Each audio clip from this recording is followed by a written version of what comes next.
মাননীয় শ্ৰীযুত প্ৰেমধৰ দলে ডাঙৰীয়া, MSc ঋষি নীলৰ দলে ডাঙৰীয়া, প্ৰাক্তন ZPC দেৱজিৎ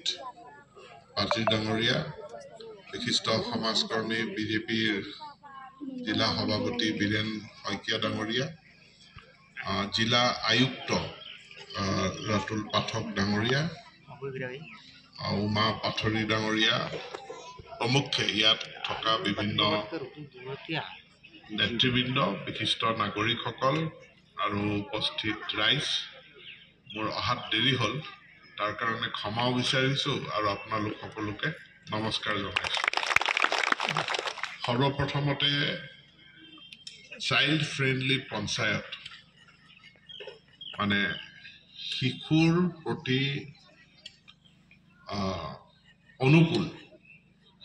প্ৰতি অনুকূল পঞ্চায়ত হিচাপে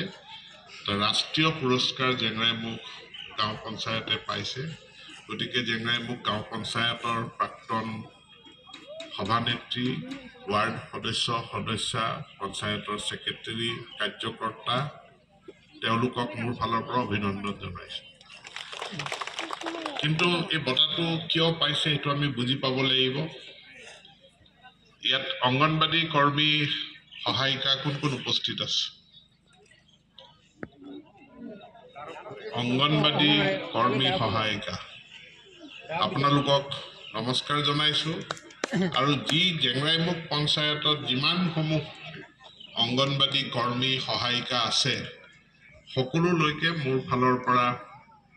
ধন্যবাদ আৰু অভিনন্দন জ্ঞাপন কৰিছোঁ। কাৰণ এই বঁটাটো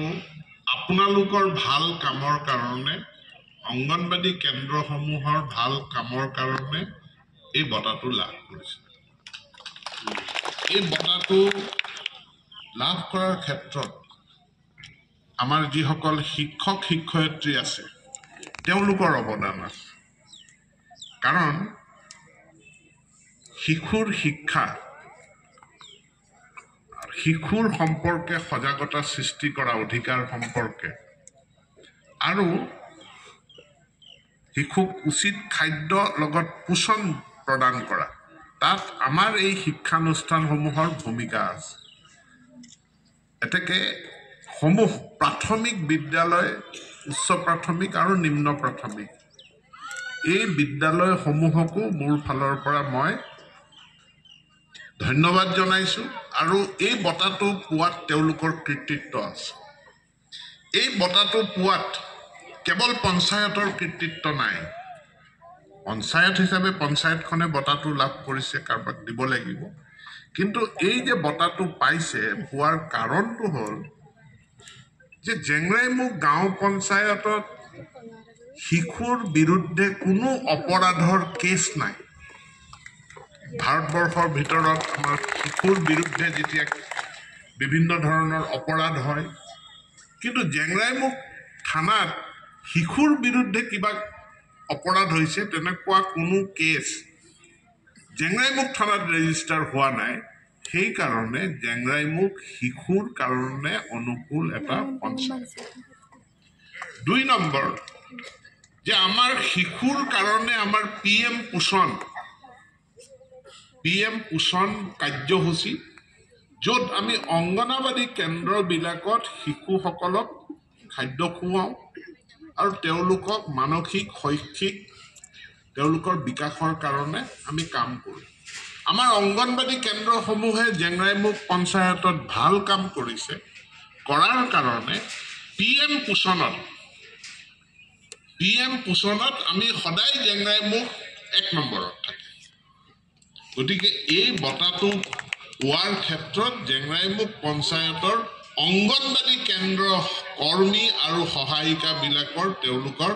অৱদান আছে। মই উদ্যোক্তাসকলক অনুৰোধ জনাম, প্ৰত্যেকটো অংগনবাদী কেন্দ্ৰলৈ এই বঁটাটো এবাৰ লৈ যাব আৰু তেওঁলোকক একোখনকৈ অংগনবাদী কৰ্মীক ধন্যবাদ, গামোচা এখন পিন্ধাব। কাৰণ এই অংগনবাদী কৰ্মীৰ যি ভাল কাম, তাৰ কাৰণে এই বঁটাটো জেংৰাইমুখ গাঁও পঞ্চায়তখনে লাভ কৰিছে। PM পোষণ আঁচনিখন কেৱল অংগনবাদী কেন্দ্ৰত হয় এইটো নহয়। PM পোষণ এই আঁচনিখন আমাৰ LP school ME school class 8লৈকে য'ত ক্লাছ আছে শ্ৰেণী আছে সেই সকলোবিলাকত এই আঁচনিখন ৰূপায়ণ হয় মিড ডে মিলৰ নামত মিড ডে মিলৰ যি চাউল আহে মিড ডে মিলৰ কাৰণে বিদ্যালয়খনলৈ যি পইচা আহে সেইটো PM পোষণ আঁচনিৰ অধীনত আহে আৰু ছাত্ৰ শিশুৰ হস্পিটেলৰ পৰা ডাটা কালেক্ট কৰা হয় হস্পিটেলৰ পৰা ডাটা কালেক্ট কৰা হয় যে গাঁওখনত পঞ্চায়তত পুষ্টিহীনতাত ভোগা ৰোগী কিমান বিভিন্ন ভিটামিন ডেফিচিয়েঞ্চি বা অন্য প্ৰটিন ডেফিচিয়েঞ্চি এনেকুৱা ৰোগী ক'ত কিমান আছে যেতিয়া জেংৰাইমুখ থানাৰ ভিতৰত জেংৰাইমুখ পঞ্চায়তৰ ভিতৰত হস্পিটেলৰ পৰা তথ্য ওলাইছে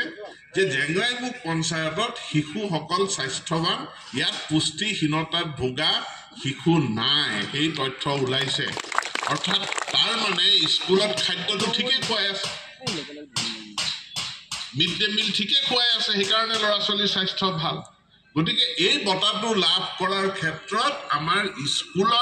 স্কুলবিলাকৰ এটা অৱদান আছে এই স্কুলৰ শিক্ষক শিক্ষয়িত্ৰী তেওঁলোককো আপোনালোকে ধন্যবাদ দিব যে আপোনালোকে কৰা ভাল কামৰ কাৰণে জেংৰাইমুখ পঞ্চায়তটোৱে এই সুনাম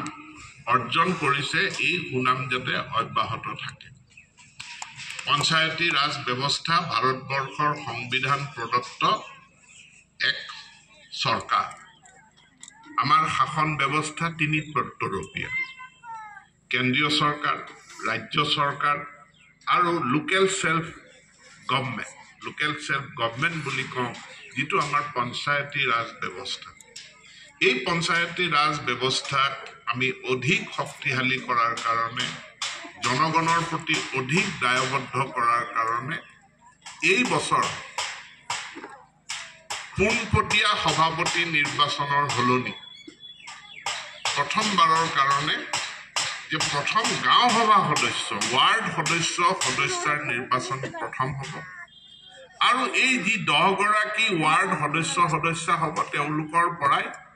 তেওঁলোকে এজন সভাপতি নিৰ্বাচন কৰিল আগতে কি হয় যে অকল সভাপতি নিৰ্বাচন হয় গতিকে সভাপতিটোত সকলোৱে মনোনিৱেশ কৰে সক্ষম ব্যক্তি এজন শিক্ষিত ব্যক্তি এজন ভাল লিডাৰ এজনক আমি সভাপতিৰ কাৰণে উঠাওঁ আৰু ৱাৰ্ড সদস্য যোনে যেনেকৈ উঠক কাৰণে অৰ্থাৎ নেতৃত্বৰ গুণাগুণৰ ফালৰ পৰা আমি কম গুৰুত্বপূৰ্ণ ব্যক্তি এজনক ৱাৰ্ড সদস্যৰ কাৰণে টিকেট দিওঁ আৰু নেতৃত্বৰ গুণাগুণৰ ফালৰ পৰা খুব উত্তম ব্যক্তি এজনক আমি সভাপতি বা সভানেত্ৰীৰ দায়িত্ব অৰ্পণ কৰোঁ কিন্তু এতিয়া কোন সভাপতি হ'ব আগতীয়াকৈ কোনেও ক'ব নোৱাৰে এতেকে প্ৰত্যেকটো ৱাৰ্ডে একোজন সভাপতি হোৱাৰ কাৰণে যোগ্য ব্যক্তিক টিকেট দিব জিকাব প্ৰত্যেকটো ৱাৰ্ডে সভাপতি গাঁও পঞ্চায়তৰ সভাপতি হ'ব আগতে আমি ৱাৰ্ড সদস্যক ভোট দিওঁ এইটো ৱাৰ্ড সদস্য হৈয়ে থাকিব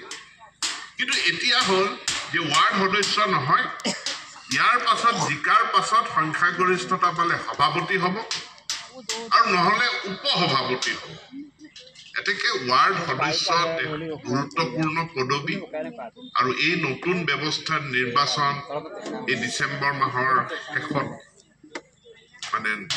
31 ডিচেম্বৰৰ আগে বা দুদিন পিছত সেই সময়খিনিতে নিৰ্বাচনৰ তাৰিখ ঘোষণা হ'ব শান্তিপূৰ্ণ শৃংখলাবদ্ধ নতুন নিৰ্বাচনৰ কাৰণেও মই আপোনালোক সকলোকে মোৰ ফালৰ পৰা আগতীয়াকৈ শুভেচ্ছা জ্ঞাপন কৰিছোঁ মাননীয় মঠনি নাম ল'বলৈ থাকি গৈছে MACৰ কাৰ্যবাহী সদস্য পুৰুষোত্তম দলে ডাঙৰীয়াও আছে মিচিং স্বায়ত্তশাসিত পৰিষদৰো নিৰ্বাচন আহি আছে নিৰ্বাচন অনুষ্ঠিত হ'বই লাগিছিল হোৱাৰে কথা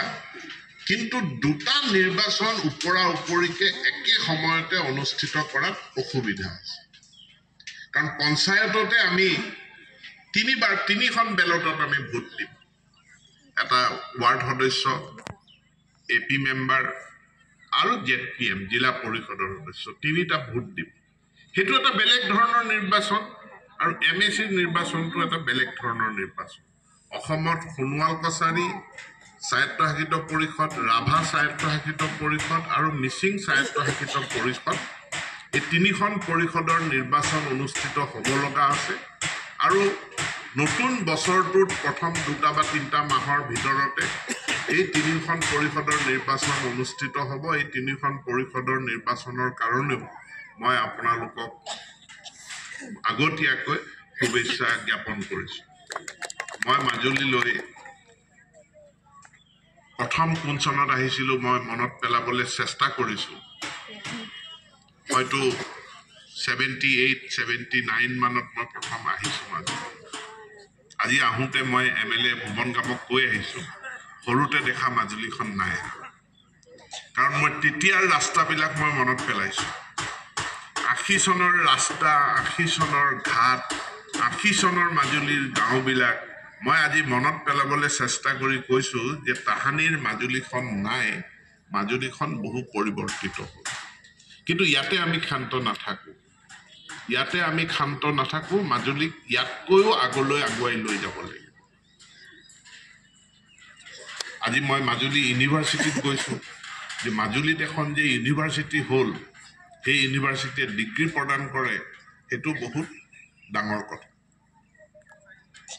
গতিকে ইয়াক আমি আগুৱাই লৈ যাব লাগিব মিচিং স্বায়ত্তশাসিত পৰিষদ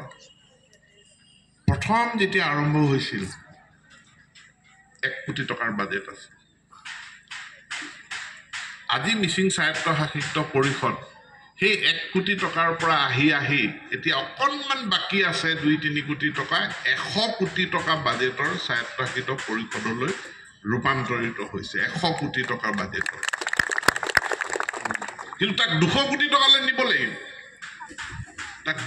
টকালৈ নিব লাগিব তাৰ কাৰণে আমি কাম কৰিব লাগিব জেংৰাইমুখ কলেজ এতিয়া অকল ডিগ্ৰী হৈছে কিন্তু জেংৰাইমুখ কলেজত MA MSc কৰিব পৰা জেংৰাইমুখ কলেজক সেই পৰ্যায়লৈ আমি লৈ যাব লাগিব যে জেংৰাইমুখতে MA পঢ়িব পাৰে জেংৰাইমুখতে MSc পঢ়িব জেংৰাইমুখ হায়াৰ ছেকেণ্ডাৰী স্কুল সম্পূৰ্ণ নতুনকৈ নিৰ্মাণ হ'ব আৰু যেতিয়া নতুনকৈ নিৰ্মাণ হ'ব জেংৰাইমুখ হায়াৰ ছেকেণ্ডাৰী স্কুলত ইয়াতে আৰ্টছো পঢ়িব পাৰিব সায়েন্সো পঢ়িব পাৰিব কমাৰ্চো পঢ়িব পাৰিব ইয়াতে ভকেশনাল এডুকেশ্যনো যাতে লাভ কৰিব পাৰে সেই অৱস্থালৈ জেংৰাইমুখ হায়াৰ ছেকেণ্ডাৰী স্কুলখনক লৈ যাব লাগিব সপোন দেখি আমি কাম কৰিব লাগে আৰু সপোন দেখি পেলাই কাম কৰাৰ কাৰণে আজি মাজুলীৰ পৰা যোৰহাটলৈ দলং হ'ব এবছৰ 2 বছৰ মাজত ঠিকাদাৰৰ কিবা গণ্ডগোল লাগিছে এইটো সাধাৰণ কথা সকলো কামতে এইবিলাক হয় ঠিকাদাৰ কেতিয়াবা কাম কৰিব নোৱাৰা হৈ যায় সেইটো ঠিকাদাৰ হলনি কৰি বেলেগ ঠিকাদাৰক দিব লাগে কিন্তু দলঙৰ খুঁটা পুতিলে যেতিয়া দলংখন হ'ব চেলেক ধুনাগুৰিৰ দলং হ'ব ইয়াৰ পৰা এতিয়া আমি ঢকুৱাখানালৈ দলং পাৰ নোহোৱাকৈ যাব পাৰোঁ তেনেকৈ আমি সপোন দেখিম যে বৰপমুৱা ঘাটতো এদিন দলং হ'ব সেই বৰপমুৱা ঘাটেদি পুনাই আমি ঘূনাহুতি দলঙেৰে আমি লখিমপুৰলৈ যাম সেই দিনো আহিব সেই দিনৰো সপোন দেখি পেলাই আমি কাম কৰিব লাগিব আৰু সেই সপোন আমাৰ চৰকাৰখনে সপোন দেখে সপোন দেখুৱায় আৰু সপোনক বাস্তৱত ৰূপায়িত কৰে সেই সপোনৰ লগত আপোনালোক সদায় একত্ৰিত হৈ থাকক পুনৰবাৰ সকলো অংগনবাদী কৰ্মী সহায়িকা সকলো প্ৰাথমিক বিদ্যালয়ৰ শিক্ষক শিক্ষয়িত্ৰী আৰু পঞ্চায়তৰ কাৰ্যকৰ্তা আৰু সকলো পিতৃ মাতৃ যিসকলৰ অৱদানৰ কাৰণে আমি শিশু অনুকূল এটা পঞ্চায়তৰ পুৰস্কাৰ লাভ কৰিছো সেইটো যাতে ভৱিষ্যতেও অব্যাহত থাকে তাকে কামনা কৰি মই মোৰ বক্তব্য সামৰণি মাৰিছো ধন্যবাদ